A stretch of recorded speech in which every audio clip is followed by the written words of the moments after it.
Hello again. This is Susan Miller, and I'm back to tell you about my second lecture. This one's going to be on the clash between Saturn and Uranus. Now you might say, clash? That doesn't sound good.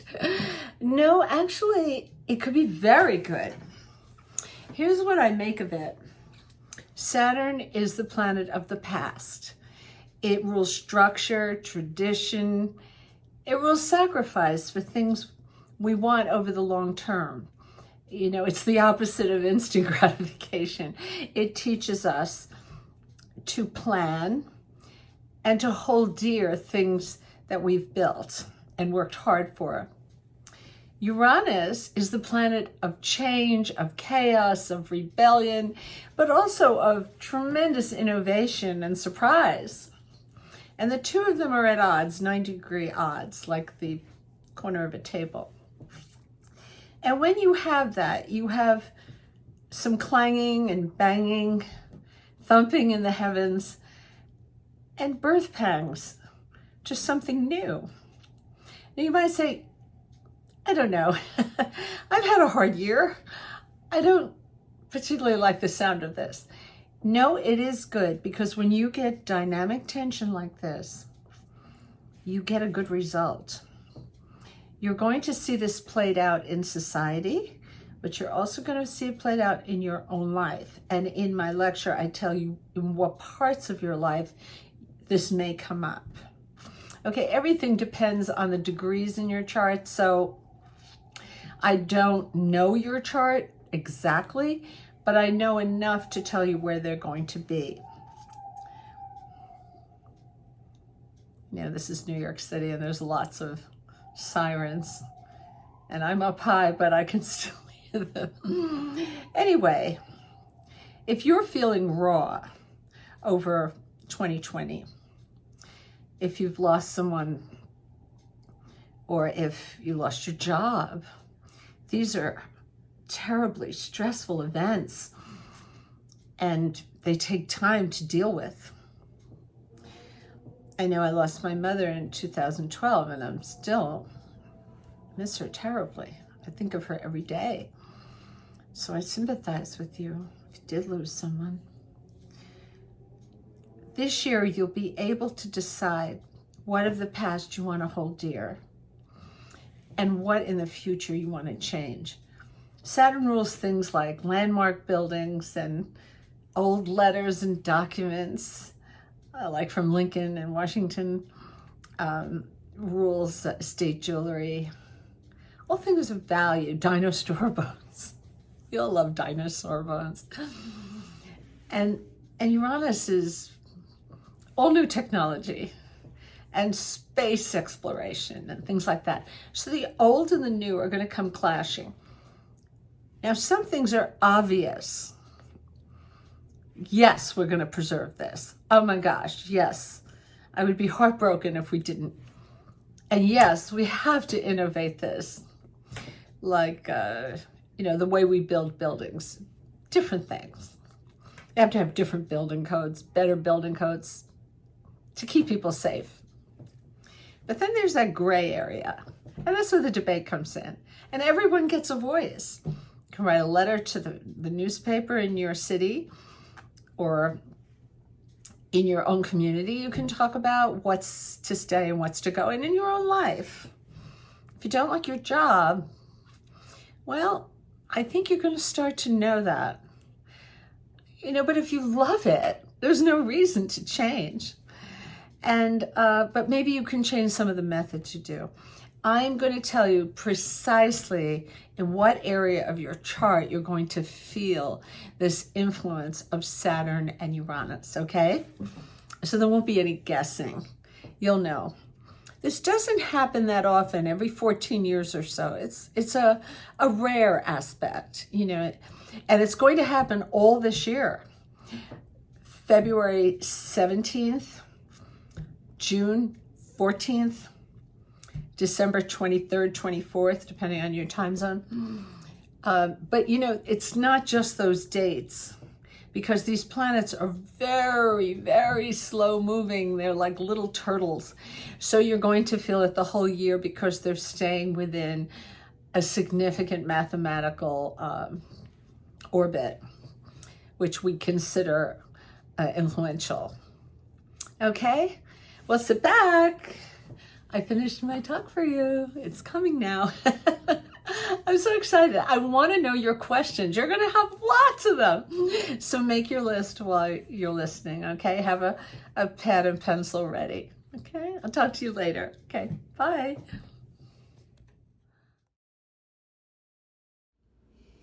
Hello, this is Susan Miller.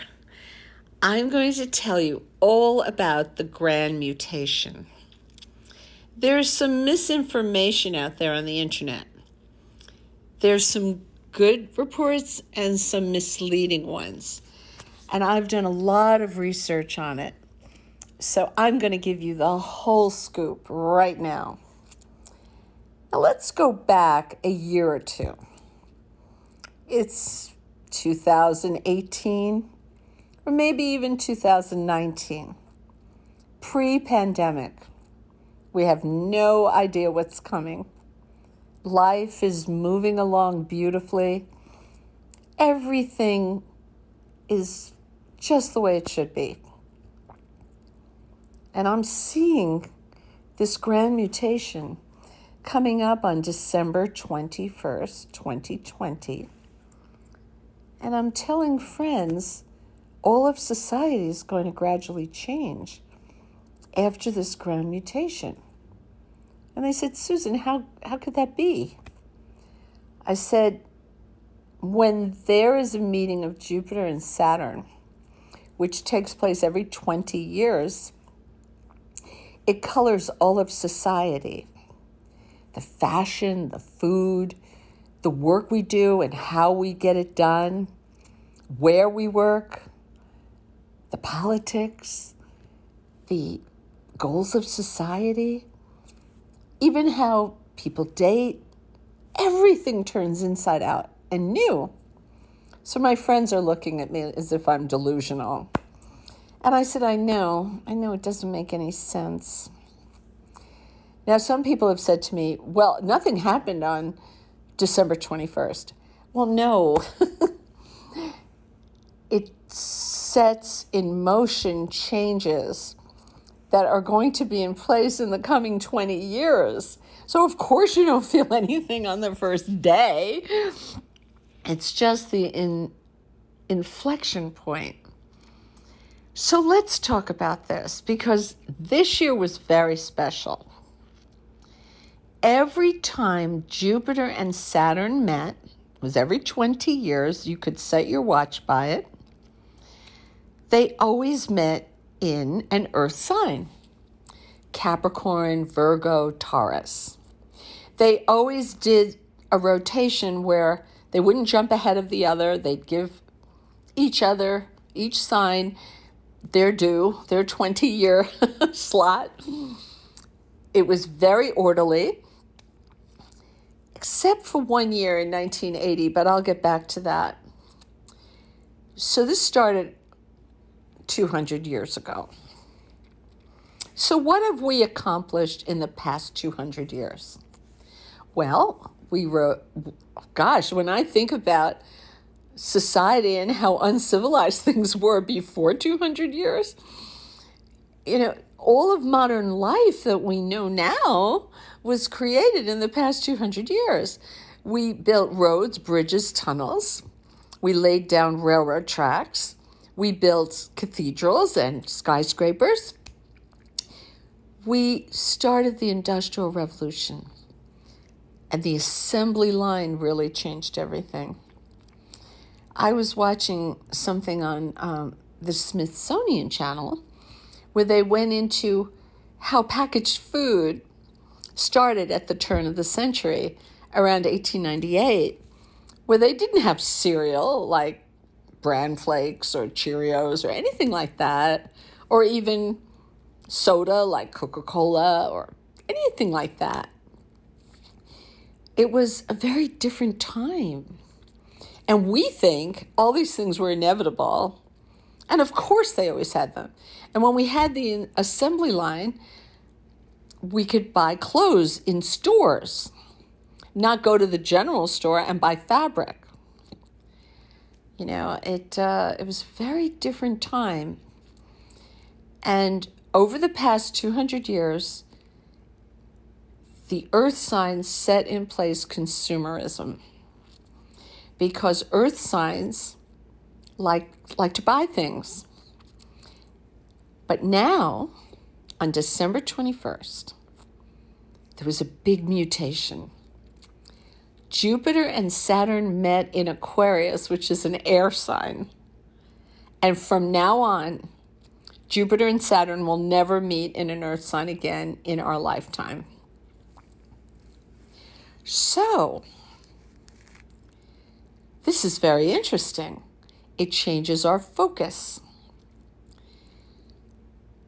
Suddenly, what you have is not going to be as important as what you contribute and what you've experienced in life.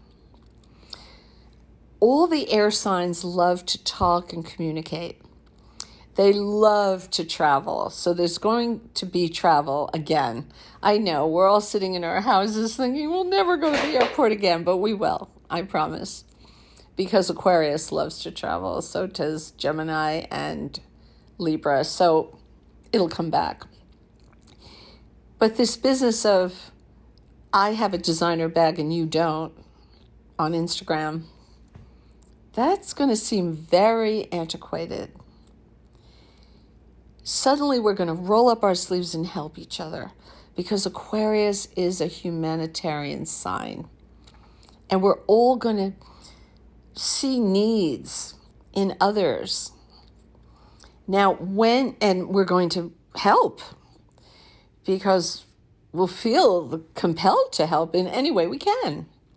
Sometimes through a church or synagogue, on a small level where we bring canned food, or we bring coats that we no longer need, or on a bigger level. Now, let's talk about the fact that society is walking across a rickety bridge from Earth to an air society. Well, it'll change the politics. Now, Capricorn is very patriarchal and conservative. Think of Princess Kate as the perfect person to be married to Prince William, because she holds up tradition.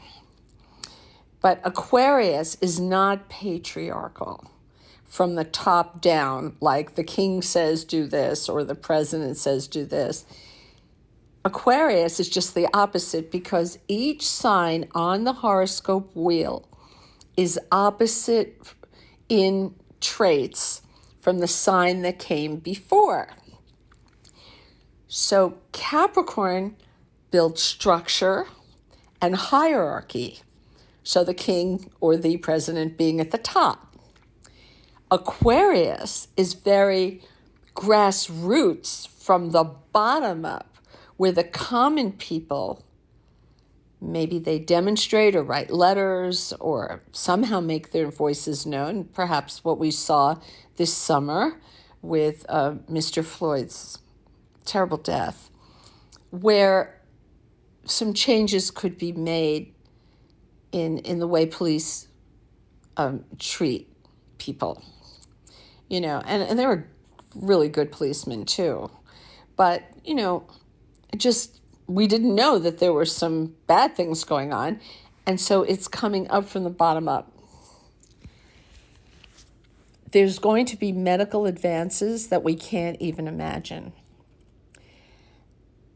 CRISPR will be part of this. You know that machine in Switzerland where they can get into the DNA? Someday, people who are born with inherited diseases, like I have with my eyes, it's not a good disease. It makes you blind. Oh, God, it's horrible. But they give you medicine where they shoot into the whites of your eye with a needle every 4 weeks to starve it off. Someday people won't have to go through that. Or sickle cell anemia, or whatever people are born with. they'll be able to correct it. Medical advances will be astounding. Aquarius likes to work in groups. Keep that in mind, because we got a little periscope into what's coming with the pandemic. You know, when the universe wants to get us ready for something else, it gives us a little preview. And remember, this is Jupiter and Saturn meeting. Saturn is a big part of this partnership.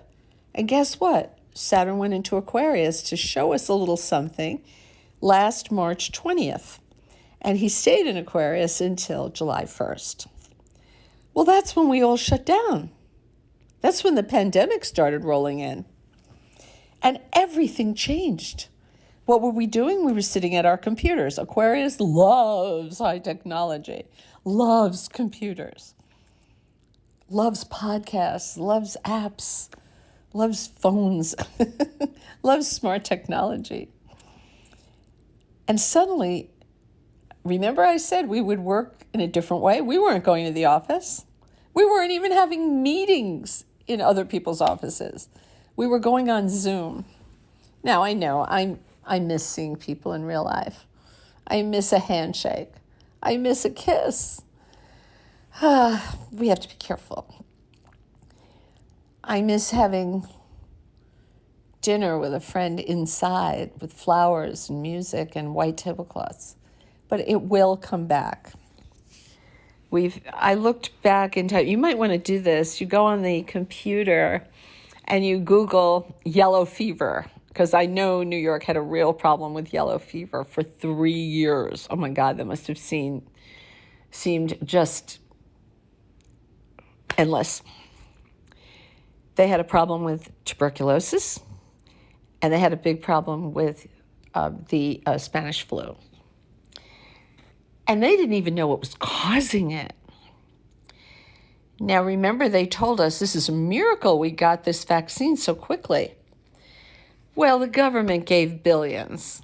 So if a drug company doesn't have to go out and find investors, well, that really speeds up the process. Money is energy. And when you give a company a lot of money, that greases the wheels and gets things going. Now, remember I said Aquarius likes to work in groups. And I know that our drug companies were working with England, with Germany, with Denmark. We were working in teams. And the Watson computer by IBM was making sure everyone was aware of what everybody else was doing, so there was no duplication of effort. So that's a good example of how high technology was helping every scientist become more productive, and every scientist's discovery was shared with everybody else. I think it was the CEO of Pfizer that said on television when he was being interviewed, "Isn't it wonderful how much we can accomplish if no one cares who gets the credit?" These companies weren't competing with each other. We have billions of people who need this vaccine. You know, not just America, our friends in Europe, but the poor countries need it too. I don't think we're going to get done with this vaccine until the poor countries can have a supply of vaccines too. Now, I know China is doing what they call vaccine diplomacy. They're offering medicine, and it's nice. I mean, we all have to do it. Because until the entire globe is vaccinated, we're not going to get rid of this. And remember, the vaccine is only 95% effective. And I, for one, do not want to be the 5% who catches it and goes on a ventilator. I want to live. So I'm going to wear my mask forever until I'm really sure that it's safe to take it off. You know, when you go, I go to China. I've gone 3 times. I went to Beijing and everybody was wearing a mask. And I went last year, not this December, but the December before that. And Beijing is about 600 miles away from Wuhan. But we didn't know that anything was happening there. And I have an agent in Beijing, and she didn't know. She's Chinese. So they kept that under wraps. So things were starting to bubble up. But everybody in China wears a mask, whether they need to or not. And I think they know something that we might not. Although scientists now are saying, wow, there's no flu. They were so afraid that people would catch the flu. Nobody's got the flu because we're all wearing masks and we're all looking at plexi, when we go to the nail salon or when we go to the bank or wherever we are. I think that plexiglass is going to stay. I think it keeps you healthier. And the hand washing is going to continue because we all learned how important it was to keep doing it. But anyway, with the new technology, when you can get into the DNA, there are some problems, and governments are going to have to make rules because you can have designer babies, and that's a very bad thing. We don't want designer babies. Some people only want a blue-eyed blonde or something like that. No, we have to have diversity. So, and I know that I got on the internet in 1995. Governments are so slow about making rules. Oh my gosh, it was the Wild West. It was like people were selling snake oil. They were stealing my federal trademark. It was the Wild West. It was like being on a bucking bronco every single day. People were cutting and pasting my content into their own websites and putting their own name on it. And my readers would tell me about it. And I thought, no, nobody would do that. And sure enough, they were. So, get ready and buckle up because, there will be problems that we have to solve. But if we're keyed to it, we will. And the fashion. Remember I said people will be wearing different clothes? We are not wearing the same clothes we wore a year ago. At home, we're wearing more comfortable clothes. And I do get dressed up for Zoom calls. I think it's a good idea, to put a little makeup on and a pretty dress. I just think it makes you feel more pulled together, but that's me. But according to what department stores are selling online, it's all leisure wear and sneakers. So, of course, that makes sense. I said we would eat differently. Well, Aquarius loves organic food, natural food, plant food. Many of them are very vegetarians. But even if they're not vegetarian, they want to be sure that there's no hormones in the food and to get produce from a closer place, maybe a local farm instead of across the country. In New York, we're trying doing vegetable gardens on skyscraper roofs. Yeah, they're trying it. It's actually working. So that, I think, is going to be part of our future. But there's so much that we can't even imagine. Of course, there'll be driverless cars, and they're coming a lot sooner than we think. And the robots are definitely coming. And the iPad when you go to a restaurant and you point to something. And I don't like that. I like to talk to the waiter and get a sense of what's good and, what's the signature item. And I know airports have those iPads, and I just don't like that. But maybe you do. So you'll fit in much better than me. But, I guess it's okay when you're rushing to a plane, and you're near the gate. But when you're going to a fine restaurant, actually, I went to a fine restaurant in September because they had the whole wall open and there was lots of air and they had glass in between the tables. And I said, do you have a menu? And they said, oh, it's just take a picture of the QR code and that's your menu. And it worked. I said, okay, that's good. Okay. But this pandemic is airborne because Aquarius is air. It's not on surfaces. I think my friends are scrubbing their vegetable cans and, anything from the grocery store. I think they're going through too much. It's not on surfaces. It's in the air. So make sure you have a good mask. The surgical masks that hospitals use have been shown to be the best. and they also help you breathe.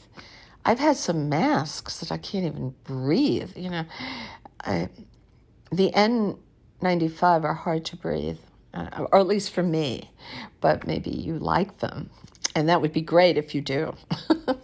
But anyway, we're going away from consumerism to experiential priorities, travel, but also what you contribute to the world, because Aquarius and all the air signs, Gemini and Libra, are intellectual signs. They love debate. Aquarius is most strongly linked to science and mathematics. So that's why biotech is going to be so big, and high tech, but also space exploration. We will go to Mars. We will go to other planets too. I remember when I started my website in 1995, we had the Hubble spacecraft. And for the first time, anybody on Earth could see the planets close up. We had no idea what they looked like. It was so exciting to see Venus, Jupiter, Mars, Uranus, Neptune, Pluto close up. It never was possible before. We take it for granted. So we're going to have a lot of space exploration, robots, all that kind of stuff.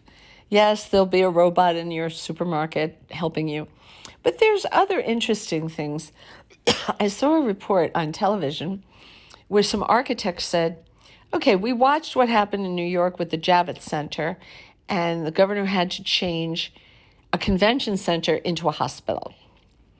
And we began realizing the way we've been building houses and spaces is antiquated. We have to make buildings multi-purposed, to be able to move walls and to change the air system at will. The air system was a big priority when they were trying to turn the Javits Center into a hospital, and they had to be very careful that they weren't spreading the virus through the whole place. And they did work it out because we had the Army engineers working on it. So this was very interesting. And I loved when the architects said, oh no, all the buildings we're building, they're all antiquated. We're going to have to tear everything up and start all over again and rethink what uses a building might have in the future. And I'm sure it'll extend to residential too. So that's pretty exciting. When Jupiter and Saturn meet, they change the culture, the art, the literature, the music, everything. And Aquarius is colorful and light and mobile and techno. I think techno is coming back, dance music. Colors are like fuchsia and cobalt blue, almost neon. New fabrics that haven't even been invented yet will look interesting, and we may want to try them out. Whereas Capricorn is investment dressing. And look, we all love investment dressing, a beautiful wool coat, beautiful silk blouse. And that's never going to go away. Because remember, things will stand side by side. We're not going to toss out the baby with the bathwater. But we'll be moving in a new direction, a very modern direction. Now, I had mentioned that in 1980 there was an aberration. And I had also mentioned that the universe likes to give us a little preview just to ease us into what's coming. And in 1980, Jupiter and Saturn met in Libra, and they weren't supposed to. They were supposed to meet in Taurus, Virgo, and Capricorn, Earth. But every time a grand mutation is coming up, 40 years before they meet in the sign that's coming up. Because in the year 2000, they met in Taurus. In the year 2020, they met in Aquarius. So I'm thinking, why does the universe do that and 40 years ahead? Why did they do that? Well, then I realized the babies born in 1980 are now 40 years old. So they've taken on responsibility. They might have children, or they might have a great job, or they may have started a business or gotten some degrees in college or graduate school. They're grown up and they've taken on responsibility.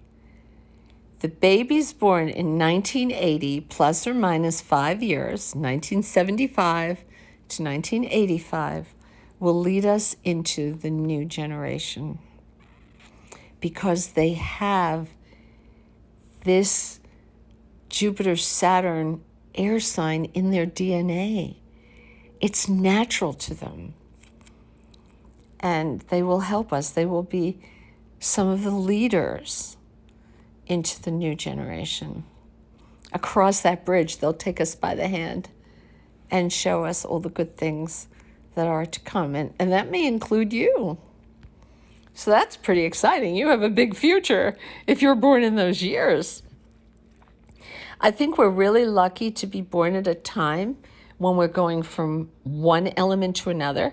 Because look, if Earth was predominant and the only place that Saturn and Jupiter met for 200 years, well, no one born and who lived in that era ever experienced anything else. But here we are on the cusp of something brand new. That's pretty exciting. And I think the pandemic played into this. The pandemic knew or Mother Nature knew, that if she just made us stay home for a month, we would just go back to our old lives. She had to do something dramatic. Because when I saw this coming, I thought, oh, gee, I hope nobody's dropping a bomb or something awful like that. Well, no, it's not. But a pandemic is pretty serious, and we have to respect it and listen to the scientists. It is serious. And if you lost someone, I'm just so sorry, because that's tough. You know, I'm still not over my mother's death, and that was 7 years ago. And I mean, she just died of natural causes, but I still miss her. I wanted her to live to be 100, and she only lived to 92. We had a promise she would live to 100. Well, sometimes that can't be possible. But, well, if you lost someone, that's hard to come to grips with. But I have found, as I said in my next tape, that if you can start something new in your professional life or your personal life, something new to absorb your attention, that'll help you so much. It could be a pastime that you take up. Like, you know, it's really funny. During the pandemic, I started cooking a lot. And I got Blue Apron as a gift for my daughter. Oh my gosh, I love it so much. It exposes me to different spices and different foods, and all the food is so natural. I love it. And my daughter said, you know, you always used to cook, and then you stopped. I said, well, I've got all this writing all the time. But you know, I find the hour where I'm chopping and chopping carrots, chopping garlic, chopping onions, whatever it is, and sauteing and steaming or whatever I'm doing. It's wonderful. And it makes me feel new. And then I go back to my writing and I'm rejuvenated. And I thought it would wear me out and I'd want to go to sleep, but that's not true. So, but you might do dress design, or you might start painting or doing illustration or writing poetry. Something new, taking photographs. Actually, right now, doing some documentation of this pandemic would be a very good idea. So we're going to be living in Aquarius for the next 20 years. And then we'll go into Gemini. But it's very communicative. Aquarius focuses on science. Gemini focuses on journalism. And Libra focuses on the law. You know how they debate, and, we all watch Law and Order. How, I love those shows, and how they, there's a show called Bull. I love that show because they always have a twist near the end, which I can never anticipate. It's always so clever. But that's so Libra. Libra is the sounding board, the back and forth, finding the fair, correct answer. So this is the brave new world we're going into. And it's a great world because it's light and mobile. Aquarius loves to connect. It's a very interconnected, networking type of sign. Aquarius knows more people than anybody, so does Libra, actually. Well, all the air signs know a lot of people, but Aquarius tends to want to have only a few in their inner circle. They don't let everybody in.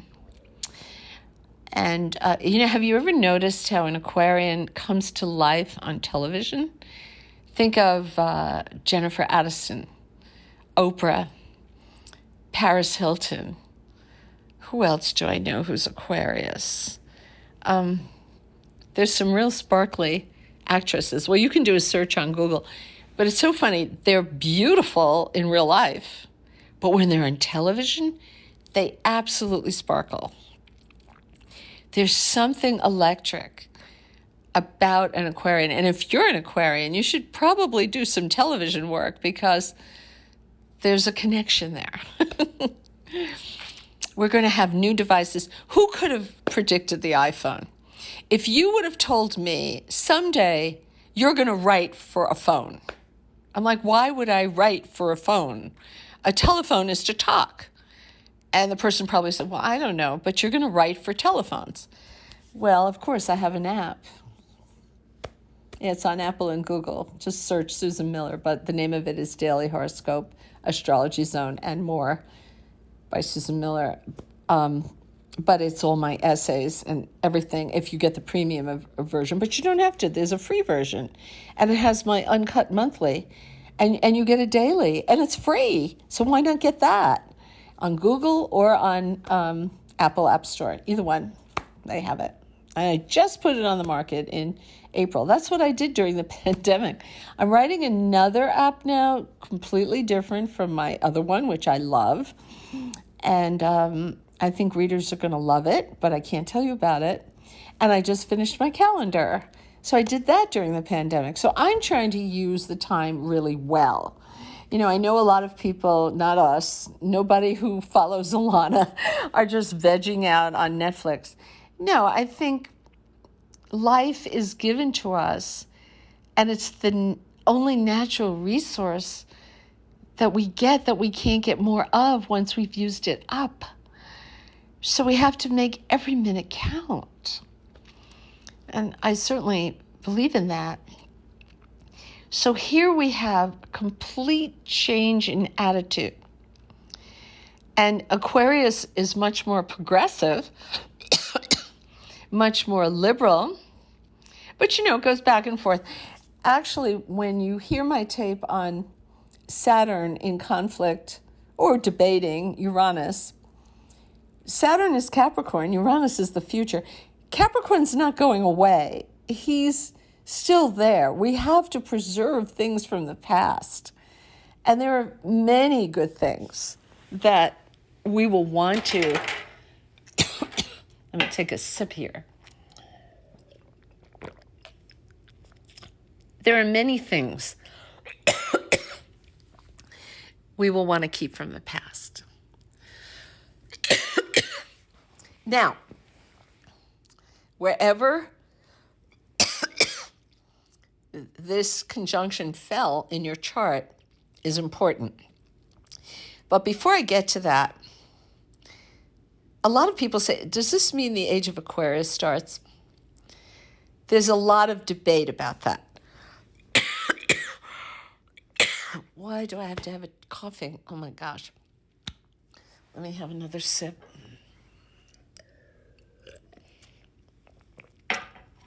There's a big debate among astrologers about when the age of Aquarius. There's a big debate among astrologers about when the age of Aquarius starts. It's coming. I mean, it's obviously here.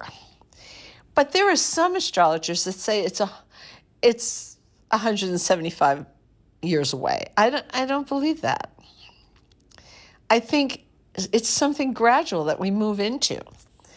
I think the big change will be when Pluto goes into Aquarius in 2023, and it goes back and forth and then stays in until 2024, and it stays in a really long time, years and years and years and years. And that's when you'll really see the blooming of the age of Aquarius. But I'm obligated to tell you, not every astrologer agrees with me. Some of them say we're 175 years away. I don't believe that. Actually, I think the age of Aquarius started when Sputnik went up by the Russians, because that changed everything and that made us want to go to the moon. I think we will go back to the moon. I think SpaceX and Elon Musk and all those inventors will grow by leaps and bounds and astound us. There's a lot of inventions that are coming that are really exciting. And also AI and the mixture of AI and VR with art. Oh, it's going to be so exciting. And it will thrill us on a level that we can't even imagine. So the first part of this trend, the first 20 years, is going to be in terms of science, math, biology, medicine, machines that help see the human body and find out what's wrong with it. Something like that. You know, an exploration of the moon and the planets, but also of the oceans. How many times have we turned on one of the Discovery Networks or National Geographic and they say, you know, we don't know a lot about the oceans. Well, we're going to find out. We'll have new machines that can go deeper. You know, those submarine-y things, you know, where scientists can go deeper than is safe right now. And they'll be able to explore things that we can't even imagine and find things that we didn't know existed. I love what's coming. Now, if you're a Capricorn or a Virgo or a Taurus, say, wait a minute. Is the world going to seem like a friendly place because now, you know, we're going over to air? Yeah, well, this is a subtle background change, and it has to do with priorities of society.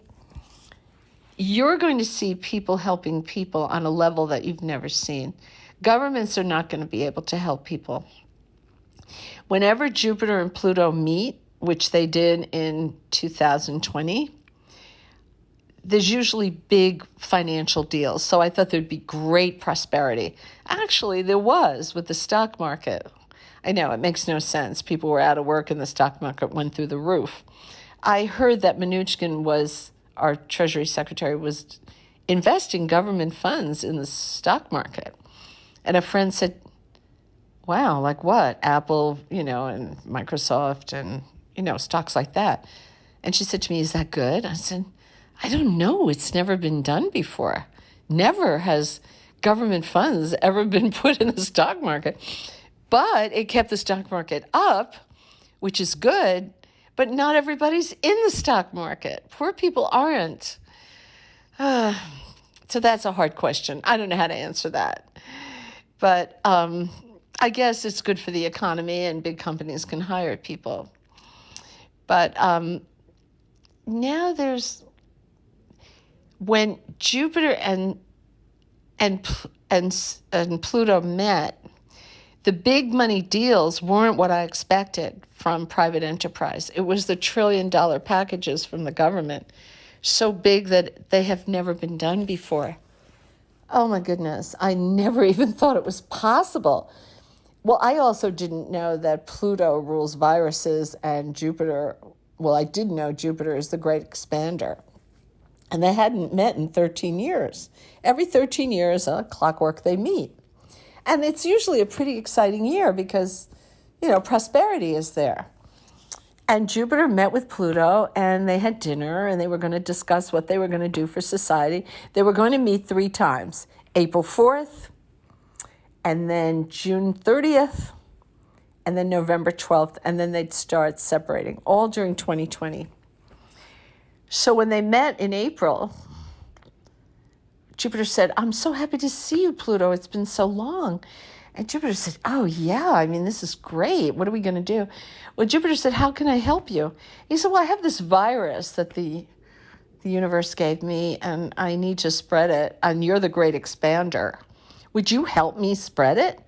And Jupiter said, "Oh, sure, I'll help you." Jupiter, did you have too much wine at this dinner? Oh, my gosh, what were you thinking?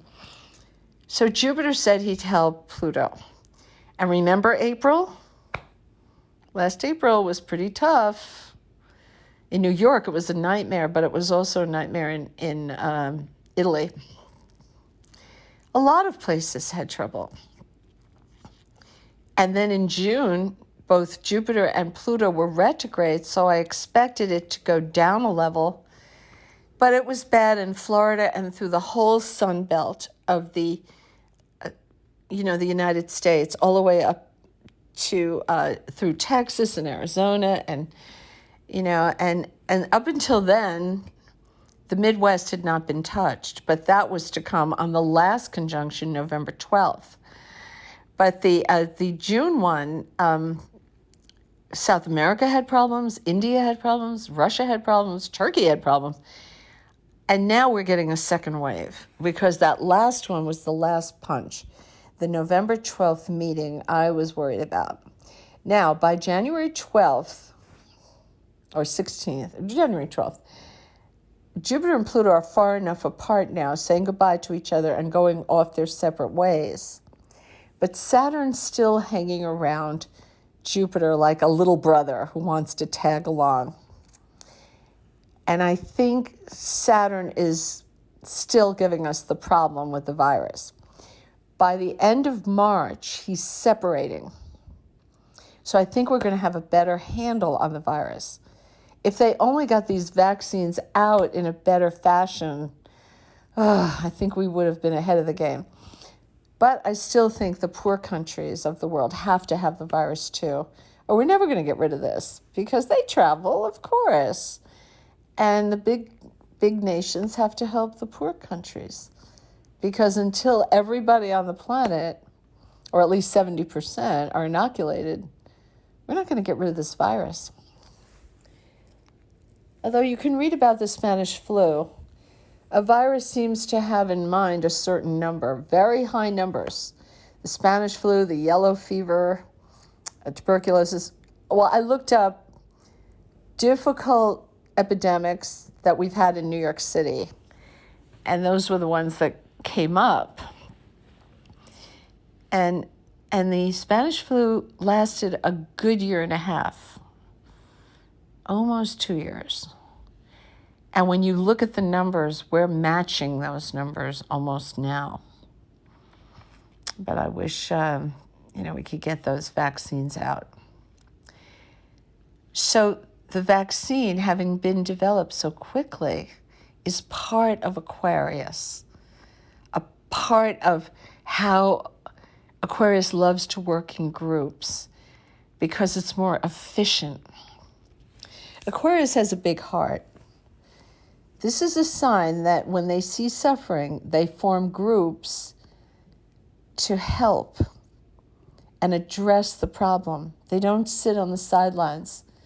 Almost every Aquarian does something for a charity. Even if it's just to send a small check. I know after I had my Thanksgiving dinner, And my family, it was only my daughter, her husband, and their little boy, Otis, and my ex-husband came.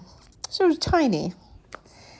And I cooked a turkey. It was really beautiful, and just a really nice Thanksgiving dinner. And then finally, hours later, people went home.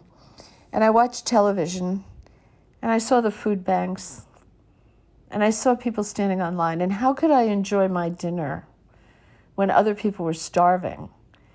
And they told us 1 out of 4 children in America are hungry.